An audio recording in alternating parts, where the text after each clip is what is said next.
নমস্কার, আমার নাম ডক্টর উজ্জ্বল দেবনাথ।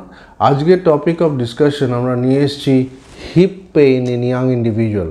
যারা স্পোর্টিং ইঞ্জুরিজ হয়, অনেক সময় পেশেন্ট আমার কাছে আসে হঠাৎ করে হিপে ব্যথা হলো। কেন হচ্ছে?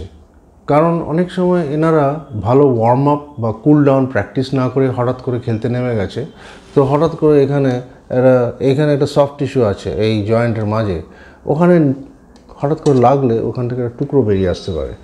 এই লেভেল ইঞ্জুরিগুলো থেকে আমরা যদি প্রিভেন্ট করতে পারি তাহলে হিপ ব্যথাটা অনেক কমে যাবে।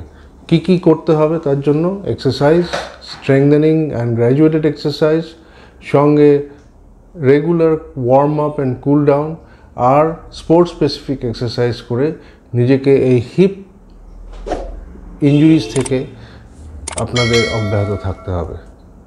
তাতে কি হবে? এই ব্যথা ক্রমশই কমে যাবে আর ভবিষ্যতে খেলতেও আপনারা পারবেন। Thank you very much.